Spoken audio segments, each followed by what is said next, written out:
30. apríl v Kálnej nad Hronom bol niečím iný. Bolo príjemné, teplé počasie, modrá obloha, ale tým to nebolo. Bolo to podujatiami, ktoré obec zorganizovala.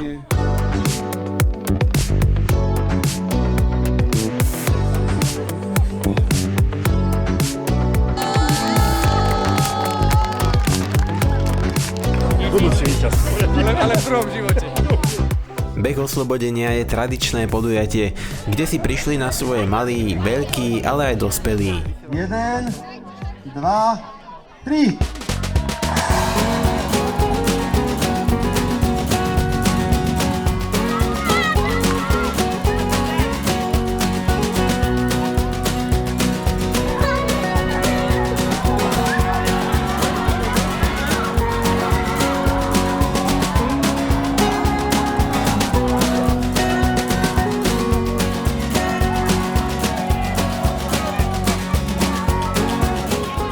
Každoročne máme v obci už naše tradičné podujatie, beh oslobodenia obce Kálna nad Hronom, nakoľko naša obec bola oslobodená 25.3.1945 v druhej svetovej vojne, a tak týmto športovým pietným aktom si takto uctievame ako víťazov druhej svetovej vojny. Toto podujatie by sme chceli aj deťom a mládeži pripomenúť ukončenie druhej svetovej vojny a oslobodenie našej obce. A takouto hernou formou im to pripomenú, kde sa môžu zašportovať, zabehať si a mať peknú pamiatku na celý tento deň. Bude sa behať na sídlisku, rôzne kategórie bežia rôzne dĺžky a neskôr sa vybehne až mimo našu obec, respektíve mimo zastávané územie, a pôjdeme po dlhé ulici a budeme sa vraciať cez Mlínsku. Je to okolo 2 kilometrov, takže mal by to zvládnuť viac menej každý športovec.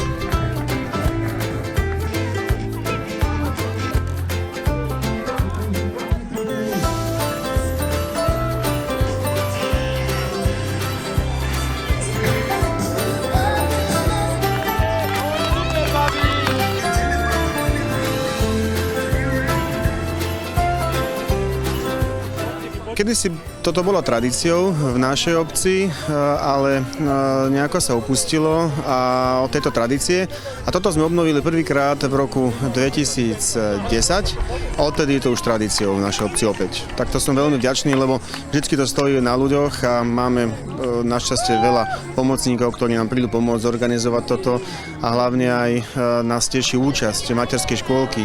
To je naša najsilnejšia kategória, tam príde vážne desiatky detičiek a oni dotiahnú aj rodičov a možno starších súrodencov, a presne o tomto je to podujatie.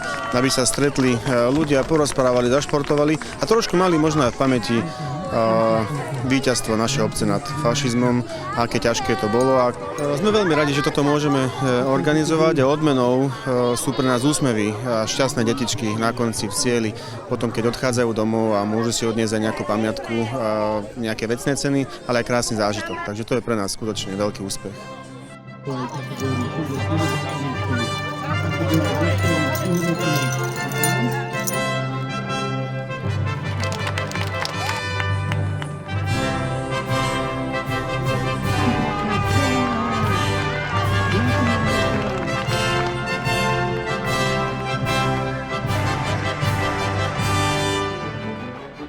K takejto športovej udalosti samozrejme neodmysliteľne patria aj trofeje, aby si účastníci odniesli domov niečo, čo im bude pripomínať tento zážitok a uchovávať spomienky na tento deň.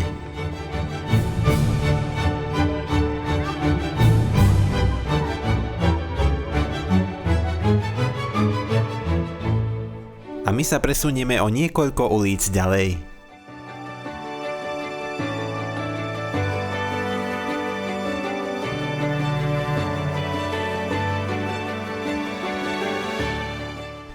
Podvečer sa obyvatelia Kálnej nad Hronom stretli, aby spoločne oslávili jednu z najkrajších jarných tradícií – stavanie mája. Obecný úrad v spolupráci s dobrovoľným hasičským zborom pripravili túto krásnu udalosť naplnenú radosťou, spevom a tancom.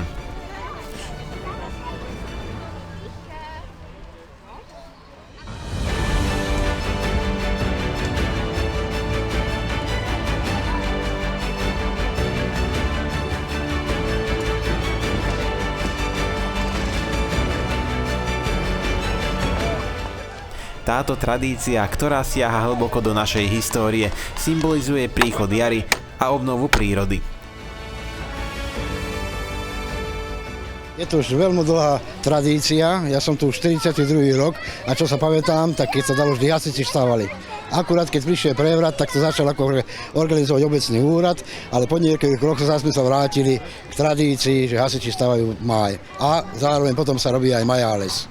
Zvykli sme kálne stavať 3 májky, dole sme stavali pri sídlisku jeden kálnici sme stavali a ešte jeden sme dávali furt jednému dievčaťu ako dobrovoľnej hasičke k daru tiež. Takže takto sa snažíme to udržiavať a dúfajme, že aj mladí budú pokračovať v našich šlapajách. A pravda, že flaška sa dáva hore a keď sa májka dáva akože dole, tak chlapi majú odmenu, že májku dali dole. Starosta daruje teraz fľašu vždy, uviažeme hore, postavíme a tá fľaša, keď ňoľa kto neukradne, alebo neodpíli máj, lebo zvykli byť aj také veci, že sa odpílila májka a potom sa musela ešte raz postaviť májka. Takže také tradície, alebo také kulehy sa zvykli robiť na takéto veci. No. Tak myslím, že ľuďom sa to ľúbi a hlavne tí mladí, aby to zachovávali túto tradíciu. No. A ľudia sa aj stretnú, je to fakticky na jar prvá akcia, alebo začína sa rok s týmto majálesom a potom už sú nejaké diskotéky alebo zábavy túto pri tanku. Ale vždy začíname majálesom a dúfam, že ľudia sa dobre cítia. Táto májka, alebo tento potník by som povedal, pod majálesom, to je donesené až z Klastavy. To sme celý máj doniesli na 13 metrov, doniesli sme to na prívese, na náklaďáku a museli sme to ešte 3 metre odpíliť. Tento potník je vysušený, každý rok to prelakujeme a použije sa to z roka na rok. Až dokým to neznie, dá sa povedať, ale nemalo by to, lebo je to skladované pod strechou a je to už ľahké teraz, nie je to ťažké. Výborná atmosféra, príjemný večer, rodina môže byť spolu a krásne spomienky aj na detstvo, keď sme ako deti stávali máje. Zo základnej školy, keď sme ako dievčatá mali privezovanie tých stušiek, mali sme program, prišli sa babky pozrieť, prišli sa rodičia pozrieť, takže takéto krásne tradície sa budujú a udržiavajú a teraz ich môžeme odovzdávať našim deťom a možno raz oni ich budú odovzdávať svojim vlastným deťom.